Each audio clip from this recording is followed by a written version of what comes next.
Nothing warms the heart like people of different faiths coming together in difficult times, especially when the tolerance and compromise are always flowing in one direction only. Reuters reports, a Berlin church is hosting Muslims who are unable to fit into their mosque for Friday prayers because of social distancing guidelines. Let me say here at the beginning that I'm all for Christians helping Muslims. If a Muslim needs food, I'm all for Christians giving him some food. If a Muslim needs a place to stay, I'm all for Christians helping him find a place to stay. But for some reason, these stories about churches hosting Islamic prayer and worship always end with Christians somehow participating in the Islamic prayer and worship. The Dar-es-Salaam Mosque in the Neukölln district normally welcomes hundreds of Muslims to its Friday services. But it can currently only accommodate 50 people at a time under Germany's coronavirus restrictions. During the holy fasting, I think that's a typo, should be feasting, month of Ramadan, the nearby Martha Lutheran Church stepped in to help, hosting Muslim prayers in Arabic and German. It is a great sign, and it brings joy in Ramadan and joy amid this crisis, said Mohammed Taha Sabri, the mosque's imam who led his congregation in prayer, watched over by a stained glass window depicting the Virgin Mary. Are your hearts warm yet? Muslims could have prayed in their mosque in batches of 50, but why not move the prayers to a local church, especially when the church is eager to invite Muslims to pray to the great God Allah, who commands his adherents to violently subjugate Jews and Christians. This pandemic has made us a community. Crises bring people get together. Places of worship reopened in Germany on May 4th after being shut for weeks under a coronavirus lockdown, but worshippers must maintain a minimum distance from one another of 1.5 meters.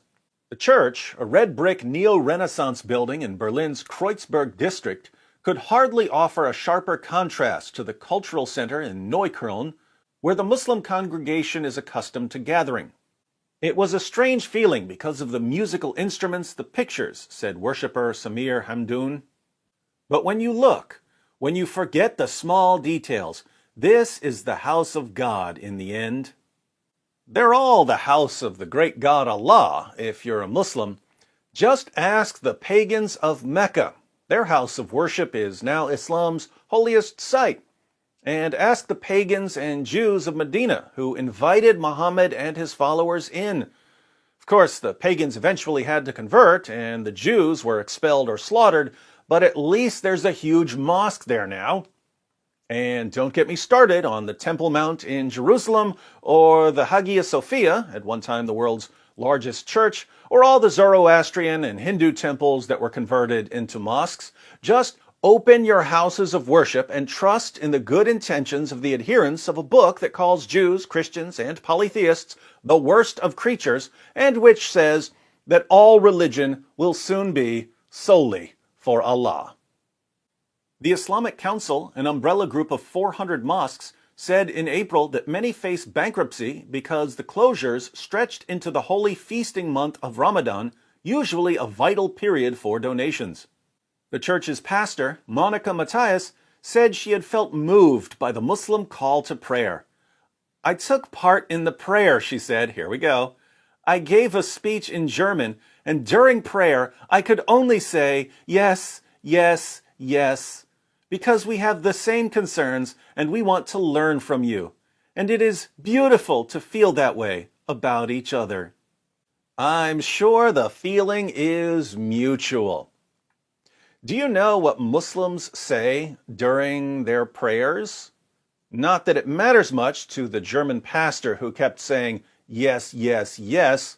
Now, the Apostle Paul in 1 Corinthians 14:16 said, how can an outsider say amen to your thanksgiving if he doesn't know what you're saying?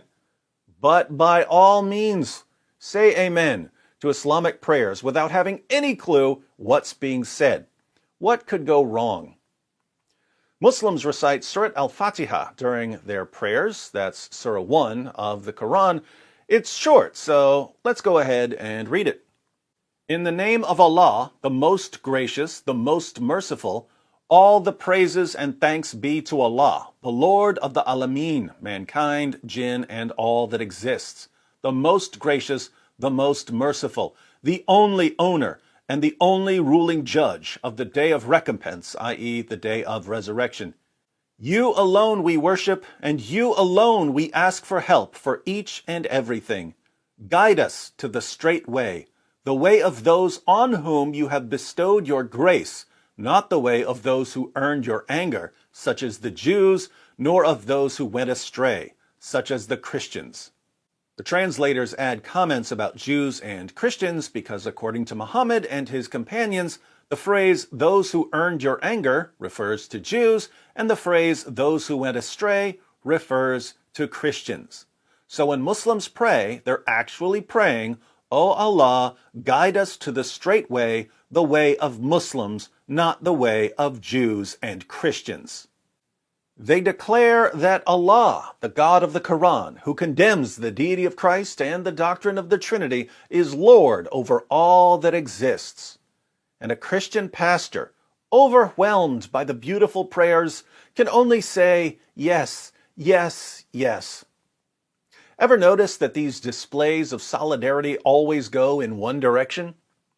Either churches open their doors for Islamic prayers, or Muslims invite Christians into mosques to recite Islamic prayers.